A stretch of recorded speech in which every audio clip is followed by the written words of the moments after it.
So joining me now is senior fellow at Defense Priorities and host of Daniel Davis Deep Dive on YouTube, retired United States Army Lieutenant Colonel Daniel Davis. Colonel, always great to see you. All right, so we just heard from Robert there. From your perspective, how much has the balance of power shifted between Russia and Ukraine, specifically under this new U.S. administration? Well, the balance of power hasn't shifted because of whoever's in the White House. That's really inconsequential. There's a big difference in negotiating strategy and overall war strategy, radical difference. But the balance of power has always been decisively and irrevocably on the Russian side. And, those figures that are being bandied around that you had up there on the screen a second ago, that's what the Ukraine side is officially announcing, 43,000 killed in action. That is radically too low.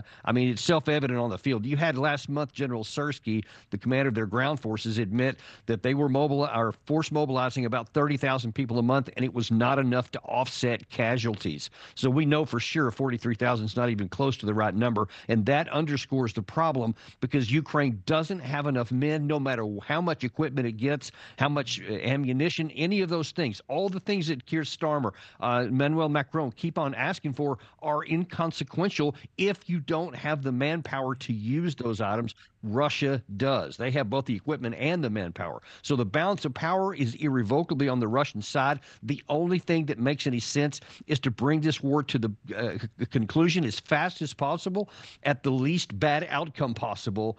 Otherwise, Russia will continue on. I want to point this out. Foreign Minister Sergei Lavrov just hours ago said that Russia will not have a negotiated or will not have a ceasefire or a pause. They will only stop fighting when there is a firm deal done. Otherwise, they said they're going to continue fighting and continue gathering territory. So that tells you that the Russians are planning on either taking by force what they want or they'll get it at the negotiating table. And unfortunately, that's really the only play we have right now. All right, so I do want to talk what you think ultimately happens. But first, let's zero in on this meeting today between Trump and Macron. We know that there are some European leaders who are startled, to say the least, by what they have seen from our new administration. Do you think today's meeting, Lieutenant Colonel, will help maybe calm the waters a bit when it comes to some potential backlash from Europe and these European leaders?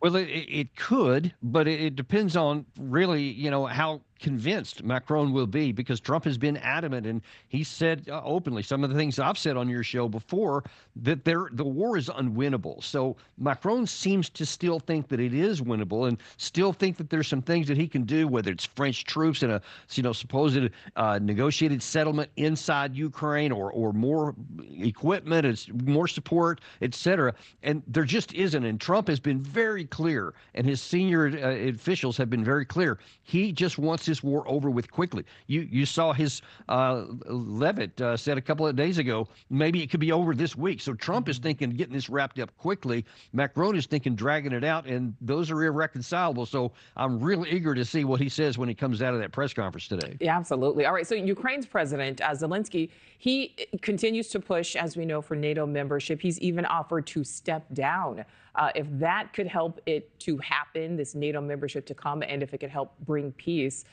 Donald Trump, though, says NATO membership will not happen. Do you think that's off the table for Ukraine at this point? Well, Mike Waltz point blank said so earlier this morning. He just flat out said it is absolutely off the table. He said on Fox News this morning. And that's all anyone has said. You had Pete Hegseth said that in Europe a little over a week ago. General Kellogg has continued to say that. Nobody has said it's on the table. The only thing some have said was, that's not my call to make, it's Trump's. But now that you see Waltz saying, yes, it is off the table, it is definitely not on there. So Zelensky is just trying, I think, in desperation to try to find anything that can get NATO membership for his country, and it's just not going to happen. All right, so let's talk minerals.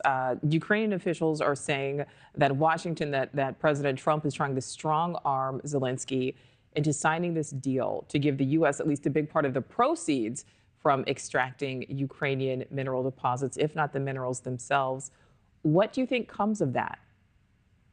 Well, you had Zelensky yesterday almost saying there's no chance that he's going to do it. He said, "Forget about 500 billion." He said, "I don't even think 100 billion is in the cards." So he seems to have hardened his negotiating stance because you saw him less than 2 weeks ago, Zelensky, say, "Yes, let's do a deal." It was the phrase he kept using over and over with Trump. Then all of a sudden, Trump comes in and said, "All right, here's the deal I want to do." And he sent the Secretary of Treasury packing without a deal, which of course made Trump pretty upset, which he said openly, both on Truth Social and in public.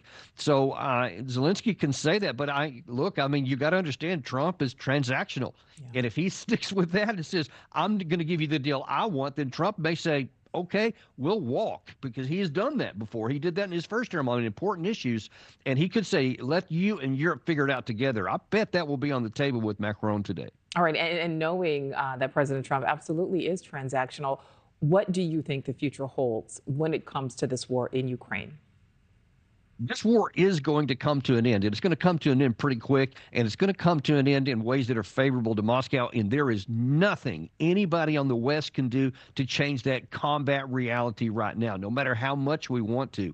So I think Trump is much more focused on things beyond this war with Russia. He wants to improve strategic relations. He wants to get a replacement for the New START treaty, which expires in just 12 months from now. That's his objective, is to lower the nuclear threshold and the probability of any kind of nuclear war. And he will do whatever it takes to get that. And I think Zelensky needs to pay a lot of attention to what Trump's saying. Yeah, and we will certainly see what comes out of that meeting today between Macron and President Trump. Lieutenant Colonel Daniel Davis, as always, thank you. Always my pleasure.